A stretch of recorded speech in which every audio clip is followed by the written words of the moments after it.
We're here for a very special episode of The Intersection with Bennett Kaspar-Williams, who used to work at Netflix. We're going to spill the tea about what happened there and learn about what it takes to make truly excellent trans media culture and how to treat your trans employees well. We're so glad to have you here with us. Enjoy.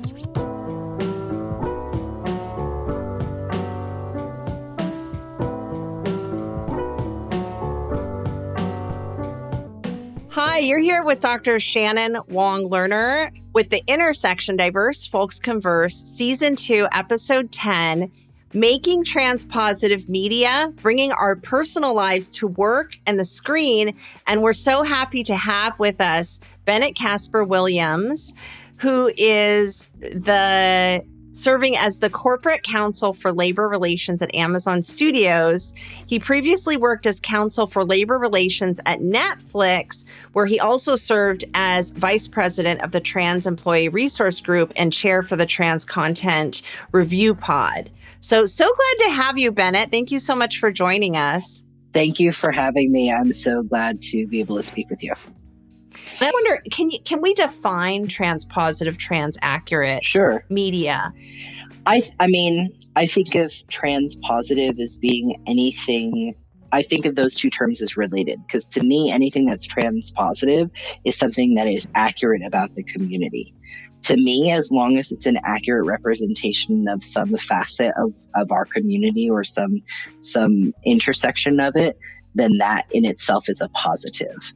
I don't think that trans media has to necessarily be like rosy or joyful, or that trans people can't be the bad guys sometimes in order for it to be positive in terms of a win for representation. I think as long as the representation is grounded in reality in some way and is connected to real people, like real trans people are a part of creating that representation, then that stands as trans-positive media as far as I'm concerned.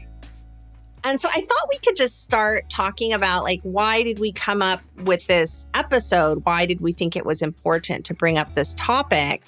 And one reason why I sought you out is I saw that you had just left Netflix, and I was like, ooh. And then you wrote what your role was at that time, and I really wanted to talk to you about what was going on there in terms of, especially with your work with labor relations and surrounding sort of like the subtext of what happened with The Closer and Dave Chappelle and some other media, and was so happy that you just like messaged me back and said you were interested. So, I mean, it's worth talking about. It's taken me a long time to be in a place where I feel like I really can talk about it from a holistic point of view, because it was also incredibly emotional and I would even say traumatic in some ways. I don't know if having like work PTSD is a thing, but I definitely have been working through some, professional work-related anxiety as a result of my experience during that time. And for anybody who's unfamiliar what we're talking about, a certain comedian whose name I don't like to say, so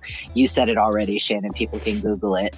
Netflix released a special in the fall of 2021 that was a comedy special that was, in my opinion, only in name. It was a 70-plus minute personal testament to transphobia on screen. And it caused a huge fallout, not only in public, because I think up until that point, the public perception of Netflix in terms of like LGBTQ stuff generally, and then Netflix was the company that also released Disclosure, which is one of the most amazing films about trans and non-binary people on screen ever. So I think people's perception of the kind of media that Netflix is putting out was really shaken by the release of that comedy special. And it also caused a lot of internal employee fallout. And I'll let you ask me more specific questions about that. But there was a lot going on externally and internally after that happened. I left the company several months later, and not directly as a result of that, but it definitely weighed heavily in my calculus to go somewhere else. And so, yeah, That's in a nutshell, and people can Google it because there's a lot more publicly available on Google than I probably am able to talk about contractually. You can see it, you can read it for yourself. It was a whole mess. And this timing is really interesting that you're mentioning, talking about having this, like workplace PTSD that's directly connected to your transness, the commitment and the investment that you put into that role and your work there with the ERG. And our first conversation, because I chose to watch The Closer right before we met, right? And I hadn't really prepared myself for what that was going to be like, because I felt like if I was going to speak to you, even initially, I would need to actually watch the special, because I had just seen clips that were handpicked. And I was like, I need to actually know what happened. And then when we met, this was months ago, I felt like perhaps you weren't ready to talk about it because we were both kind of in a traumatized place in different ways. So it's interesting you bring that up, because I feel like I'm glad that we had that time to kind of process and come back. Yeah. And then be in a place where we could talk not just about this. This is kind of the backdrop of what we're talking about. We kind of want to focus more on other things and like solutions. Like, this happened. What can we learn from it? Right. It's more of a case study, I think, for how organizations, and especially media companies, I feel like we can talk about like things that companies do generally with respect to trans employees and trans representation. But I think when you are a media company, and so representation is not only internal within your organization, but also external, because that's literally the product you sell is representation. I think that there are different expectations, and I think that there are a lot of lessons to be learned from what happened that lots of different businesses and organizations can take to heart, but specifically working in media, I think there's a different playbook now. And I think, what happened at Disney after it came out that they had supported all these politicians that were enacting the Don't Say Gay legislation, the huge uproar with the employees there. There have been demonstrations and movements internally since the Netflix thing at other companies. And I think this is just the world we live in now, is that you can expect when you're going to do something like that as a company and you're going to directly oppose the human rights of the people that work for you, people aren't going to be quiet about it anymore. It's done. I love that. And I'm so glad that that's happening. This is a shift that we're seeing happen. And some of the things that I wanted to talk to you about as well is, how do we define what makes up not just the trans-positive and accurate media? I don't want to say trans-positive because there's been plenty of sentimental things that will include trans characters, not as the main character, but then they kind of drop out or something happens to them, right? Or the representation is so wacky. You're like, if you're a trans person or a non-binary person, you're like, that is not real. Sure. Yeah, exactly. Exactly. Yeah. I mean, that's like the whole, if you watch Disclosure, which again, I'm going to plug it. And if you're in the audience and you haven't watched it, you got to watch it, because that movie is full of examples of representation of trans people in media that are not positive because they're inaccurate and they're stereotypical. So yeah, and just because that was the first, documentary I saw where I wouldn't say I was traumatized like the other special, but it was my childhood, right? I saw all those films and shows. 100%. And you probably didn't think it was weird at the time. No, because it was like in my subconscious. It was like, so same with, with Dave. I'll just say Dave is like, I knew Dave from my childhood and high school years, and I had a different association with him. To see him and even say, I'm transphobic, like just very unabashed. Yeah, right? It's very jarring. It was scary. It was really, it felt fragmented to me, and it was disturbing to me to see this person that had been beloved in my youth and high school years do this other thing, right? That is part of my community and what. I think that's 100% accurate. And I The reason why I don't like to mention him by name is that I think the problem is much bigger and deeper than him as a comedian, him as a person. I used to have a lot of respect for him as a comedian, and I think that he still has the capacity to touch on issues in a really profound and moving way, but I think he has lost his direction and lost his sense of self. And if you go back and start watching his material, even the specials that came out before the closer, you can see this thread start to emerge in his comedy and in his persona, and now it's all he is. Yes. And I just think from a content standard, like if you're gonna come for the trans community, at least do it in a way that is new or different or original or clever. There's nothing interesting about anything that he has to say that we haven't all already heard before. And so the platforming of this like very old school kind of like tired anti-trans sentiment was really, it was jarring and shocking. And as an employee, it made me feel unsafe. My mom had this notebook that she was taking. She watches daytime shows all day. And so like she'll take notes of things she wants to see with me or books she wants to read. It's very cute. And then I'll order them for her on Amazon. I love that.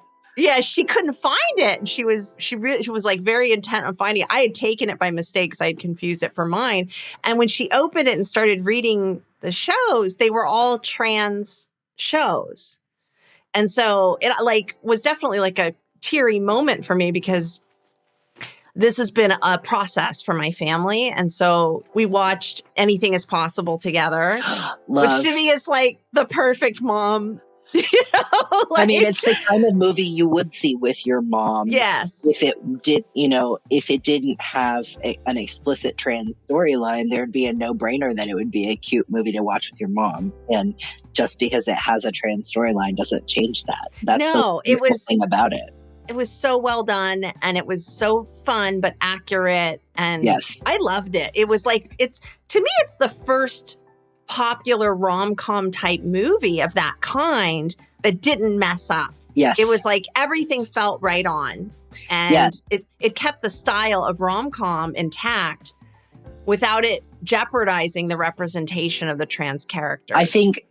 Yes, agree. And I think that is wholly because that film involved trans people from top to bottom, which I think is just anytime you're going to start telling stories from a community that you're not immediately a part of, especially in 2022 in the information age when it's really easy to just reach out and touch someone to get in contact, there's no excuse to not do more research and get more people involved and make it authentic. We don't have to guess about who trans people are or what their lives are like or what kind of situations they might get into that are situationally funny. Like, we don't have to guess about that anymore because we can actually speak to and see and be around trans people, and it's not that hard. So, and I wonder, feel like, is that scary for executives or the people in charge? Because, you know, I'm hopefully going to follow up this talk with you with Scott Turner Schofield, who's the main trans advisor for Euphoria, yes, which I also watched the whole thing before you and I met because I was a little embarrassed. I didn't tell you, but you kept mentioning Euphoria, and I was like, I haven't seen it yet. I had to see one episode, and I was sort of embarrassed. Like, I'm a bad trans media person. I haven't watched the show. It's not for every, like, the subject matter of Euphoria is incredibly heavy. So it's got a lot of trigger warnings that you can associate with it. But I think the thing that I love about it and that trans audiences love so much about it is that it's not a gloss over. Like, these are real people. These are three-dimensional people with three-dimensional problems. I love the new Hulu remake of Hellraiser that has Jamie Clayton playing the main baddie. Like, yes, cast a trans woman to play a horror movie like Monster. Please do, because trans people aren't just here to be like secret romantic side pieces and sex workers and all of these tropes. Like, trans people can be the villain and the boss at school and the popular kid and also a mogul. Like, put us everywhere, because we existed in those roles in real life, but also, like, show some dimension. We have dimension. The thing I loved about Euphoria, and I didn't watch it for a long time because people would say it had so much trauma in it, and I knew I would be triggered. So I was like, I just waited a long time. Yeah. But then when you and I started talking, you mentioned, I was like, I have to see this show. I watched the whole show since the time we talked till now. And the thing that I loved about that show is queerness and, in a sense, transness touches every single character of that show. It's the only show that I know of that the whole show is trans. The whole show is queer. Even if some characters identify as heterosexual, like the son character, right? He has been touched by queerness and transness. And in a sense, he is queer, even though he presents himself another way. And then his father is even more so. We know people like this. We know people who were closeted until their 40s and did a lot of bad shit before then because they were living two separate lives. The way they showed it, the accuracy and the grittiness was hard to watch, but it was also like, it's important to show those characters too. And so I'm still blown away by the show, and I can't wait to really delve in with Scott to ask him, like, how did you set this up? Like, what was this like for you to do this? I see it as this opus. We haven't even gotten to the end of it yet, but every single show blew me. It was like Game of Thrones, but for queer people. That's how I saw this show. And it's amazing how much they've woven into it. But I think you're right that these are real people's stories. It's perhaps a collection of the underside of like queer and trans stories, or the buds, the emerging sort of threads and seeds of those things that we all, like, if you're in the community, you really identify with, because we've all gone through or know somebody who's gone through those kinds of trials and tribulations to self-real. I mean, it's also a show about high schoolers. So that's also just high school, is that you go through a lot of like really unfortunate, ugly stuff at that time in your life. And I know, many people, whether they end up self-realizing as queer or trans at some point, probably can look back and look at a younger version of themselves and go, ooh, I used to think and say and do some like yucky, problematic things. Completely. It's gross. I think Euphoria, part of what makes it so disturbing is that so many of us can look back and go like, I know that. I mean, I know those stories, we know those people, either we were them or our good friends were them, or people we knew were them. Right. Yep. Or we were bullied by people like them. Well, and then that's the interesting thing is that bully was touched by homophobia intergenerationally. And that even though it's about high school, there is an intergenerational aspect to it that I think also has been missing in these shows. Yes. I look forward to more nuanced storytelling about the queer community in general that takes on some of those layers. An example of sort of generational storylines that I really love currently is the reboot of A League of Their Own. Yes. I think the writing, like, talk about a show where all of it is kind of queer and all of it is kind of genderqueer or trans. That show is also an incredible example. It's like, I don't know, a lot of critics think that it's too far away from the original, but I think of it and the original as telling the same story, but from different sides of the coin. Because the original told the whitewashed sort of heterosexual version of that reality, and this show is telling the, everybody but that version of the same story. It's just the same reality from a different point of view, but I think the way that they have woven in a lot of the like historical roots of our modern sort of understanding of queerness and transness is incredible. And it's a testament again to the fact that it's got queer and trans people a part of the whole show from soup to nuts. And this is historical. I did a lot of ethnographic work when I was doing my master's and my doctorate. And it's really difficult to do ethnographic work that's historical of marginalized communities that purposefully have been left out of records. You have to look for what's missing. And then sometimes you have to derive something based on what's not there. Yes. And so I feel like League of Their Own did a really good job of that. I don't know the archival part and research part of that show, but I also felt that realness. It's definitely more of a feel good, but there's definitely a lot of really hard things that are happening too. I felt that realness like with Euphoria, but in it felt believable. Yes. Yeah, I think that's true. I think that's exactly true, or exactly right, is that we're challenged to really have to use our imaginations when we think about what life for queer and trans people looked like in the past, because unless you're talking about a period in time where scholars have done the delicate work of really going back and recreating those realities, absent that kind of a resource, you just have to use your imagination and think about like, well, what do we do now? And what is a way that we can take that backwards a few steps and make it fit with what probably was real? And I think what's most important is not like real versus fake or something like that. What's most important is that we can see ourselves in these historical narratives where we have been left out or made invisible, or things like you said have been whitewashed. And so this idea that we can see ourselves back there, that gives us our that lineage and to feel more grounded. You know, I've been talking a lot about, but it's unbelievable because like we don't have that. Yeah, we don't have it. And I was talking recently about dissociation and how a friend of mine who's trans, an older trans masculine man, was saying that when I was realizing, I was like, I think I've been dissociated almost my whole life because I've been closeted a lot of my life as an adult. And he was like, dissociation is endemic to queerness and especially transness. 100%.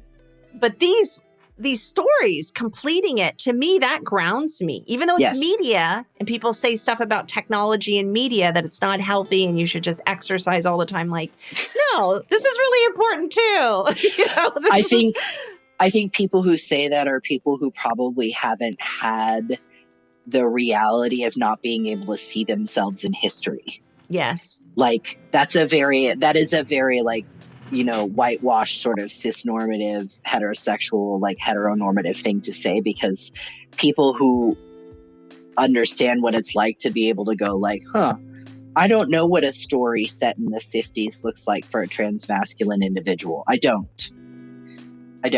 I can try to look some people up and kind of piece one together myself, but I've never seen it represented. Whereas anybody and their mom would be like, oh, you know, I could think about Back to the Future. Like that's probably what my, you know, sure. But like you have this romanticized idea of like what these different periods in time look like. And that's very easy to lean into when you're straight and when you're cis. And also when you're white, if you're looking at stories told by Hollywood, right? Definitely. But when you're anything but that, you're like, oh, I've always just had to appreciate these movies and try to like shoehorn myself into some kind of character. Like my biggest character I could identify with when I was a kid was Tatum O'Neal's character from the Bad News Bears. And she was just love that. A rough and tumble little tom girl. But to me, I was like, that was the closest representation of my like gender queerness and sort of being contrary to whatever was expected of me. That was the only version of that I saw, when I wasn't anything like that person in reality, but that was as close as I could get. And that's sad. Like everybody should grow up being able to see somebody or something like themselves. She was a complete character. It's funny because I connected to that. I forgot about that movie forever, but I remember really connecting to that character. I really love this conversation culturally about trans-positive and accurate media. I'd love to hear a little bit more about the back end of this and what you've experienced that none of us really know about. When I think about the way you described how Netflix started out in terms of the Google Doc that they had, which you can fill this in a little more, but from what you described, it was like the type of transparency that you're saying that Amazon Studios has now, but it was even more where people who worked at Netflix of any rank could communicate with the executives, the people in charge, and they would respond. And there was this open conversation. It sounds very ideal and unrealistic that would happen. It's like almost sounds like a movie or something. Well, where they ended up, that's what makes me Totally just think opposite. of what you're talking about. Like, how did they overpromise? Were they just too idealistic and then they didn't really think through what they were doing? What happened? I think so. You're all of the above is right. I think the short answer is that they created a culture where they not only professed to hire the most excellent people in the room, right? That was a part of the Netflix culture memo from its inception, was that they only look for excellence and they only hire the best people in the room. In addition to that, they had established a work culture that basically said, if you see something, say something. Like, everybody who works here has a responsibility to think about them as being in ownership of this company and in ownership of what we are doing. And so we all have the responsibility to not only be excellent at what we do, but to be open about voicing concerns or things that could potentially be problematic, so that we can work through those and only deliver the best thing possible. And that was something that, especially somebody coming from corporate legal practice, where transparency is like the opposite of what happens there, it was incredibly inspiring to me to think that I could do my normal day job and still exist in a place where, if at any given time I, as a trans person or as a queer person, saw something that was counter to the community, or that I didn't think was going to be in our best interest, that I was empowered to be able to say something about it, and to know that my opinion and my experience and my judgment would be taken seriously, because I was an excellent colleague who was in the room, right? You've already screened me for excellence and my judgment and my skill set. So what comes with that is also trusting that when I tell you this is wrong, that you listen and that you take that to heart. And I think where it all broke down around the closer was just that when people in the community and people who were allies or who weren't a part of the community, but who also saw how problematic it was, when people started speaking up, I think ultimately it was just that the people at the top didn't agree with the sentiment that it was problematic. And so the fact that they didn't agree with the sentiment that it was problematic became an easy place for them to turn to everybody and say, this is just a you opinion. This is just the opinion of the community. This is just a trans problem. It's our best performing piece of comedy on the series. So obviously you're wrong. And when that was the initial response to everybody's sort of shock and dismay, and I say everybody because I mean the outcry against the material was widespread. It was thousands of people. It was not just the trans folks and the trans ERG. It was lots of people. And the response to that initial outcry of like, whoa, this is not okay, when it was, this is just a you problem, deal with it, then it became oh no. Then people got mad, aside from the content being terrible, because they felt like all of our judgments about this and what went wrong, and wanting explanations of like who thought that this was okay, and why do we have a policy of allowing people to just say, if the policy is they get to say whatever they want, then why is that the policy? Like, it spawned all of these questions from us who worked there, who really wanted to figure out how that happened. The response was just to shut it down, and all of those channels of communication and all the things that have been established to really source that feedback from employees went away. And I think the most telling thing is that Netflix rewrote its culture memo, 6 months or so after this all went down, to eliminate the points that explicitly invite the kind of feedback that used to be there. And the new sentiment is essentially, if you don't like what we do, there are lots of other places for you to work. And I think that was the most dramatic. I mean, at least they're honest about it now, but that was kind of the response we got from the beginning, which is why people were so shocked, because it's like very opposite from what we were promised. To me, this is so fascinating because it makes me think of different spaces where people are trying to feel safe and establish themselves. The type of trust and confidence and morale and even like building up people within the company at Netflix, and how that was broken down from this like egalitarian democracy, even like socialist democracy, to more of like an oligarchy, where like now it's like actually everything we said is false. So it makes me think of so many different things, like mentorships, where a mentor takes a young person under their wing and builds them up, and they become this thing through that relationship. And then they hit on them. They're like, oh, I actually just wanted to have sex with you.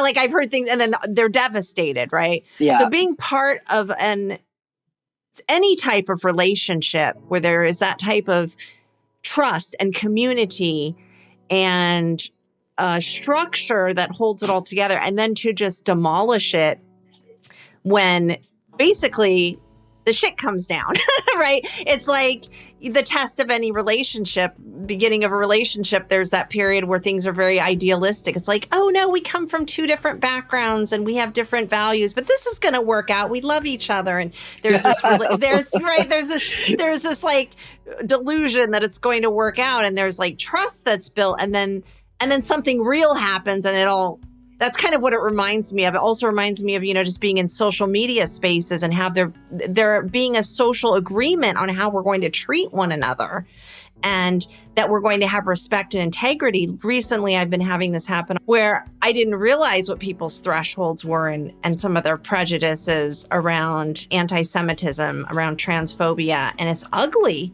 Yep. And to me, I'm like, oh, so you like it when I talk about this stuff, but you don't like it when I talk about these other things. And that social agreement. And then they're posting things, it reminds me of the closer. They're posting things that are highly transphobic or anti-Semitic. And some people are chiming in. Some people are saying it's not okay. And for some reason, they're allowed to keep posting. And that social agreement has been broken. So Yep. it really makes me think about the excellence of some of these programs we're talking about, what it really requires. Because like, was disclosure just a fluke? I'm not saying that about Sam Feder. I'm not saying that, but I'm just saying that like now their culture has changed to where it seems like it might be difficult to get a trans director on board to produce something like that. I mean, it's going to be so you were absolutely right that the damage from the breakdown that happened was far more widespread than anything related to just the trans community or how the trans community was treated by the company in the wake of that. Like the trust that was broken down from your everyday run-of-the-mill employee, I think it impacted far more people. And I think that frankly, the analogy I used when it happened was that like, it's like when you drop a rock in a body of water and it's going to ripple, but you never really know when you drop it, like how far it's going to go. Sure. Right. Or what's going to happen. And I think that was what happened was they dropped the rock in the water and had no idea like how lasting or widespread the impact would be. And as the employee, it felt very much like living in two different realities. It was like everything you thought was true suddenly became eroded over the course of it took just days to break down what it had taken years to build. And I think that's what happens when you don't really fully put the things that you're building, when you don't really think about what committing to those things means when it comes to things that you may not agree with. I think it's very easy for companies, especially media companies, to say like, oh, well, we're going to only commit to excellence and no prejudice and like no racism and that and that and that until somebody does something that you in your own judgment as a biased human, because of your intersectional identities, whatever they may be, when it's something that you particularly don't find problematic, that other people are telling you, yes, this is problematic. If you're not prepared in those situations to really listen and commit to listening and commit to taking other people's advice and maybe stepping in other people's shoes. Unless you can commit to that bit, then don't do any of the first part. Because at some point in time, you're going to run into a situation where you're going to make a decision that erodes all of it. Like, you have to really be open to hearing and receiving feedback that you may not agree with and thinking about how that might be right in spite of the fact that you don't agree with it. And if leadership, if businesses are not prepared to do that, then don't pretend like you do. Because the second it happens, it's going to be like in The Wizard of Oz when they pull the curtain back and it's like, oh, it's really been like, we actually don't care about transphobia and we're mildly transphobic ourselves. That's going to be what's behind the curtain. When I say it felt like unsafe at Netflix, yes. Luckily we were in the pandemic, so we weren't actually like all in the building together. But it really felt to me like, oh, so people that I've been working with all this time, that I've had good conversations with, that I think are good people and that I think are people who respect me, actually think that this shit is funny. Yes. And not only think that it's funny, but also can't see how it could potentially be violent or, lead to violence or any of these things that I'm telling. Not only do they think it's funny, but they're unwilling to listen to me when I'm saying this is like okay. It's not okay. Then you're like, well, am I really safe here? If I had been made to be in the building, I'm not sure I would have felt safe, because suddenly you're like, who in this room with me actually agrees with this bullshit? Because I don't want to be, that's not a place I want to be in. And it makes me think of like the most marginalized of us, whether like, during George Floyd's murder came out like, oh, wow, now America realizes how much like Black people have been brutalized and targeted and harassed and murdered by the police and other people and gotten away with it, right? It's like, oh, we didn't know that. And then thinking about trans people of color and trans people and how they've been treated. But the point that I was going to make is it's even more pertinent and important, like with the Netflix situation. I totally understand what you're saying about, there's that ripple effect, when someone's made to feel unsafe in the space where they work, but it's even more so if it's a media company. I had mentioned social media, but to me, media is much more powerful. Yes. And so not only are you having the effect on your employees, whom you brought in to be like on equal terms and to build up and make feel safe and that this is a totally inclusive, egalitarian space. But now you are broadcasting this, streaming this out so that the people who watch, who are now laughing and making it okay for this behavior, that ripple effect goes to someone who commits violence or harassment or abuse. It makes me think of like Donald Trump and all the crap that he's caused across multiple marginalized communities, whether they're Asian American, trans, gay, basically everyone, right? Well, it's like, but there's making me feel unsafe at work within work is one thing, but also making it less safe for me to walk outside of work as well. That's a whole different ball of wax, right? Like, I can deal with internal sort of transphobic or at least like trans ignorant things and address those on my own. Like, that's what I think ERGs are great at, and that's why I choose to be involved in them, because I think you can change those things. But when a company is also taking that BS and then making my life more difficult outside of work, that's not okay. And you're 100% right that the brunt of all of the anti-transness always falls to trans people of color, because intersectionality would put them at the most at risk just in any given situation in our country. But specifically when it comes to people interpreting anti-trans sort of climate and projecting it into personal anti-trans violence, yes, it's going to be our siblings of color who are the most at risk. The thing that I thought was the wildest about The Closer as a special was that it made it seem like Black and brown trans people just don't exist at all. Dave Chappelle characterized transness as something that only white people experience, which not only erases an entire segment of this population, but also erases the most vulnerable, the most violent, like the community that has the most violence perpetuated against it, erase that entire community, which I think only paves the way for people who listen to that kind of nonsense to perpetuate violence against people they see in real life, because they think, oh, if you're Black and trans, then you, like, we have to beat the trans out of you because no Black people are trans. And it's ridiculous. It's not accurate. And it's also like not comedy. Remind you, this was supposed to be a comedy special. Like, to me, it was like we had talked so about wild. it as like a therapy session. It felt like he was really grappling with something internally in himself and doing and a show can about Google it. that too, because there's tea out there about, and I say tea, obviously I am appropriating the black queer vernacular, but if you want to see the tea, go to Google and figure out why Dave Chappelle might be so fixated on the trans community. It's very personal, I'm sure. No, it's just the whole thing was so wild, and I actually had the experience of a colleague of mine who is a trans volunteer in her community, with young people, went to an event for trans youth, and there were protesters outside the event. This is 2 weeks after the Chappelle special launched, and there were protesters who were yelling jokes from the special at my friend and the trans youth that were entering and exiting this venue. And she, as an employee at Netflix, who was also a trans woman, was like, this is the violence from the work that has come out of my company, literally coming full circle.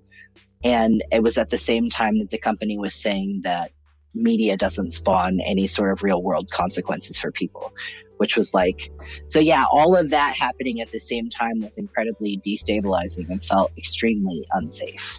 That lack of recognition of intersectionality is actually part of this faction I was talking about online that I didn't realize was out there, of saying it was actually almost exactly what Dave had said, because it was like LGBTQ versus the Black community, right? Jewish people who are all in power and controlling everything, as compared to the Black community. I'm like, okay, but who is the Black community? Who is the Jewish community? And who is the Asian American community and the LGBTQ? Like, what are you talking about? And you know that my point was like, I'm Jewish, I'm queer, I'm gender nonconforming, or under the umbrella of trans that I don't identify. I'm part of all of this, right? Yeah, I'm Asian American and I don't relate to anything you're saying. And then the comment was like, oh, well, you're like, and people like you are sort of the subculture. And I'm like, no, we're actually not underground. We're just walking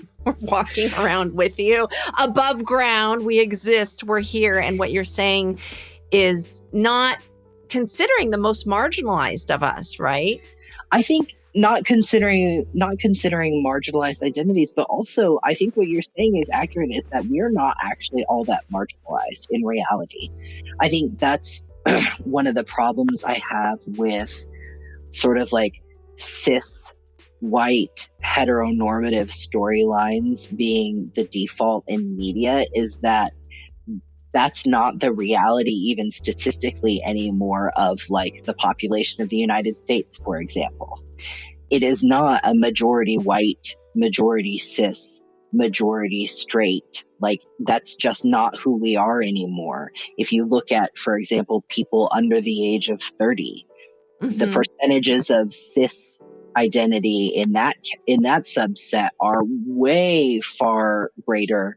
I mean, it's a totally different proportion. And so to create this like media reality that we live in a mostly white, mostly straight, mostly cis world is not even true anymore. It was at one point in time, but it's not even true anymore. And so we have to start realizing that, like, what we as an individual thinks is reality and is the norm, we have to cross-check that against like the facts and be willing to have other people tell us like, no, actually, you're kind of outnumbered in this way or that way.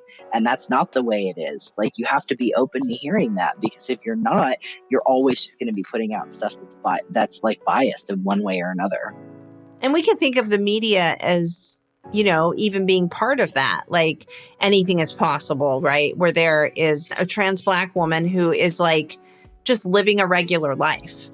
Yeah. So those old tropes of like, I don't know, getting something nasty on her locker, something like bullying. It's actually not even really that. I mean, there is the friend who becomes like that, but it's very complex. It's not like, there's the white cis jocks and then there's the trans person who's getting bullied or something.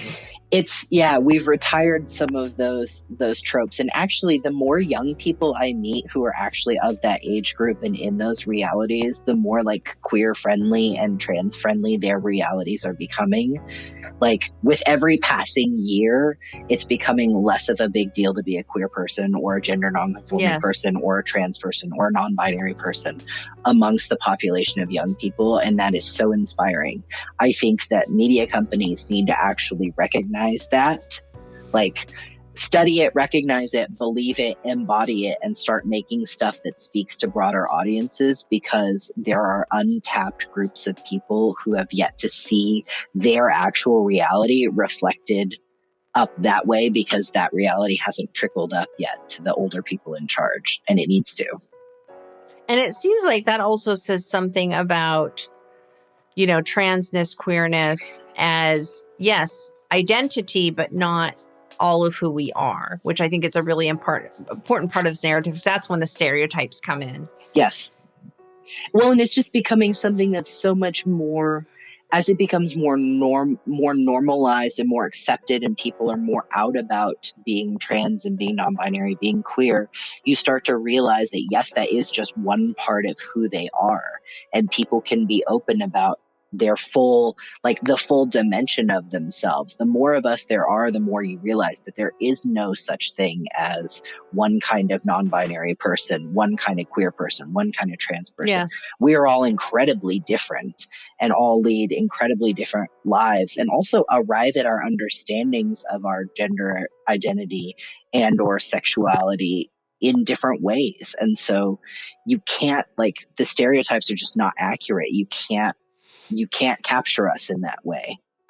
I love that. One of the last shows we did was called Everyone is Neuroqueer. And the challenge that the guest was making was like this idea of neurotypical, this idea of cis and het as like the norm, the starting place, all of that. It needs to just kind of go away, right? Yeah. And I think that's also kind of what we're saying right now, too.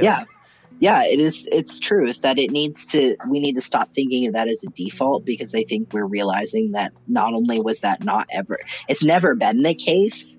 It's certainly not the case now. I want to just ask you a couple more questions, Sure. And then I think we can close the podcast. So I would really love, what is the most powerful impact that you hope for the future with your work surrounding corporate culture and your support for trans and queer media? And I'm thinking like really, sky's the limit, is like, how would you like to see this evolve, this trans positive and accurate media, or just trans positive media? I mean, the thing that I would love to see happen eventually is that we get people like Scott Turner working on projects across all different outlets, all different levels. Like, it doesn't have to be a story about trans people for there to be value in trans people participating in crafting that story. And that goes true of all sort of marginalized identities. It doesn't have to be a story about queer people for there to be value in asking queer people what they could lend to the story. Because I think that there's just so much there that we can offer, even to experiences that aren't our own, but obviously to experiences that are about us. Like, as a baseline, it should be a no-brainer that if you're going to write something about us, that you involve us in as many aspects as possible of that storytelling. I would love to see that just be accepted, baseline, common practice, not something we have to advocate for. And ways that are integrated too, and not segregated. Because Scott has talked about that. Scott's like, I am trans, but like right now I'm focused on just being an actor. Like, being trans is a given. It doesn't have to be the headlining thing about me, like, right? Don't hire me just because you need a trans actor. Hire me because you need an actor. I just also happen to be trans. I mean, that's the reality I would love to get to, is that, like, baseline, we should be involving trans people in trans stories and casting trans people to play trans people. Full stop.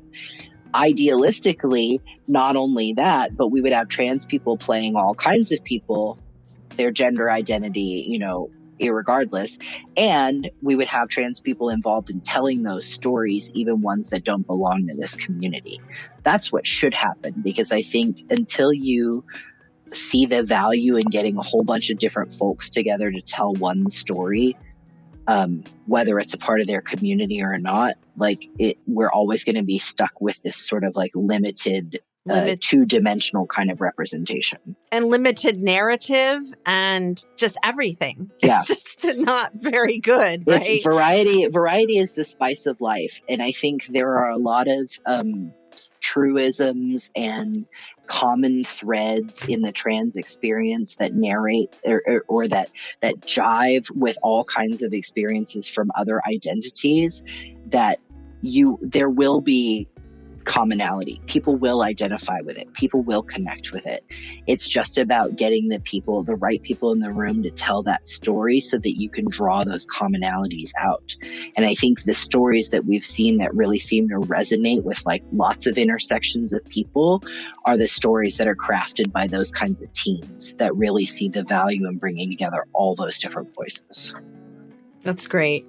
I would love to hear, this is the final question, is just your takeaway from the podcast today. What is something you're going to just like walk away with that is like sort of the main impact that this conversation had on you?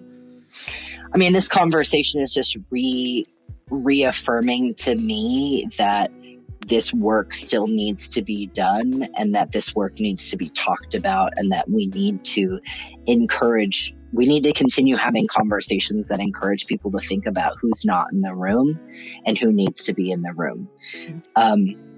Sometimes it's easy in your immediate environment to lose sight, to think like, oh, well, it's really great where I am. And so to think like, because it's really great where I am, it's probably like that elsewhere too.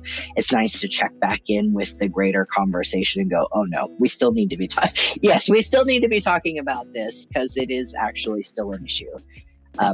I'm very lucky that I have moved to an environment that I feel like is very affirming of my experience as a queer and a trans person, and an environment that values that experience that I bring to the table.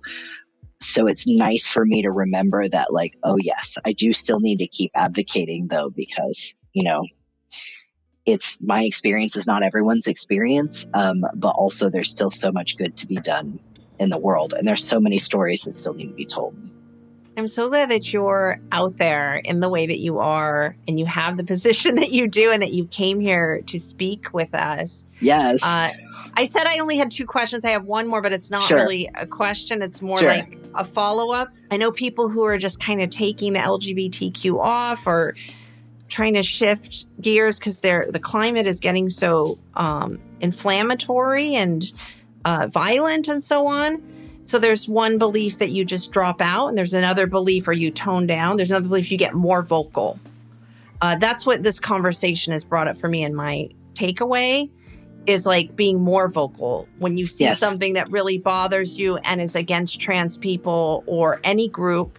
Say something. Don't be scared, and don't back down to those people. So I'm really curious about what you think of that in terms of advice you have for us, coming from specifically the position and the experiences you've had with Netflix, and then coming over to Amazon Studios, and with the work you do with the ERGs and media, right? Yeah. Is like, at our level where we're at, you're at a different level, you're doing different things, but at our level where we're at, the impact we can have and that ripple effect, what can we do? Because this conversation has changed my mind, because that fear made me feel like retreating. I mean, I think it's a bunch of things, because one, you always have to take care of yourself. So if you're feeling immediately unsafe, then disengage. Same thing goes for if you are somebody who tends to take on a lot of emotional labor. Always, always, always give yourself permission to step away first if it feels overwhelming, unsafe or like it's affecting your health or your family or your interpersonal Yes. relationships, because you 100% have to take care of yourself in order to continue doing the work that you can do for the community when you're at your best, right? So keep yourself at your best first so that you can stay in operation, because what always happens, not always, but what tends to happen is that you take on too much and then you get burnt out and crash and burn, and you leave yourself with a lot of guilt, feeling like, oh, but I should still be doing X, Y, and Z. Don't worry about it. I think if you are a person who has privilege relative to the scenario you're in, because privilege is all kind of relative depending on who's around you, your intersections of where your privilege might stand out shifts. If you were in a situation where you have privilege relative to others, so you're a cis person and there are a bunch of cis people being transphobic, for example, or you're a white person and there are a bunch of white people being racist, for example, if you are in a situation where you have privilege and you have the safety to be able to do something, say something, because the power of somebody who is a bigot hearing somebody who they think is like them, challenging that and saying, actually, we are different. Yes. Because although we may look the same or have the same background or the same whatever, my belief is until for some people, until they get challenged by somebody that would otherwise look and seem just like they are, they're not going to ever realize it. And those are some of the conversations that can be the most effective, because you can take a very curious perspective and say like, well, that's not been my experience with the trans community. Like, what experiences personally have you had? They haven't had any. Right? Sure. It's like if people are being transphobic, there are some lines of inquiry you can engage in that are non-threatening, that are but are challenging, and that you can exercise that privilege and say, tell me why you think that. Tell me what your experience has been. That's not been my experience, that sort of thing. So yes, like if you have the ability to do that advocacy, do it. But that's kind of always. And I kind of let people know when I enter spaces too, like, this is something that I do. And so if you don't want me to say something, then don't have me here. Don't invite me to this party if you don't want somebody who's going to say something if they see something wrong, because I can't help myself. I just can't. It's really good that you're bringing this up, because it makes me think about like why allyship is so important. Yes. Well, that was going to be my second point, is that if you are somebody who finds yourself always doing the work, lean on your allies more. This is a lesson that I am actively trying to put into practice in terms of organizing the new trans ERG at Amazon, for example. We are a community of trans folks doing that, but we have some allies among the group that are getting this off the ground, and learning to lean to them and say, you know what, here's something I would like you to do, because yes, I could do it, but I have a million other things to do too. Let me lean on you to do this bit for me. And just calling people into that conversation, because I think folks love to say that they are an ally and to brand themselves as an ally. And so I'm committed to starting to take people up on that and say like, okay, if you are an ally, then I'm going to ask you to do this thing. And I'm going to expect that you either say, yes, I will, or yes, I will find somebody who will. Right. And it kind of makes me think of your Netflix experience, because they had set up this wonderful structure, that infrastructure. And then when it came down to testing how strong it was, it kind of collapsed, right? And so if someone says something, that's their promise, that's the performative aspects. Like, okay, well now let's going to do something and see what happens. Do the work. And so far, my experience in delegating those tasks and making those asks, the response has been overwhelmingly positive. That's so wonderful. I know those of us who do a lot of work are used to having to do it all ourselves, because we think, oh, if we ask people to do this, they won't do it, or they'll be mad at me for asking them to do something, or they'll be inconvenienced or whatever. Sure. Don't listen to any of those voices, because my experience has been that people are willing to put their allyship into practice. I wish that we didn't have to ask. Like that's the goal, is to not have to ask, but at least so far the asking has all yielded successful results. And so just try to let go and make some requests and test them. And if they're not there, then that's a whole, it's a whole different set of problems that you have to deal with. But start taking people at their word and ask them to do the work. That's great. I think that's wonderful advice. Thank you so much, Bennett, for just being here and, Sure. having this episode with us. I want to just close out our podcast, which is the Intersection Diverse Folks Converse. You've been here with Dr. Shannon Wong-Lerner and Bennett Kaspar-Williams. And the title of our episode was Making Trans Positive Media, Bringing Our Personal Lives to Work and the Screen. This has been season 2, episode 10. I actually want to say one last thing, and that's that the Intersection is, it's all created in-house. We don't have any sponsors because I wanted to keep the creative control within myself and my guests. Bennett, myself, no one is paid for this, but we do have a GoFundMe that helps with production costs because that is also all in-house. We don't have a sponsor. We're just very small, and we want to keep bringing this programming to you. So if you can help us, there's going to be a GoFundMe link, right? It should be coming up actually as I'm talking, but it'll also be in the description for YouTube and for all of your podcast platforms. Please donate to us, even if it's just a little bit. It really helps. So thank you again, and we'll see you soon. Bye. Thank you so much. Bye.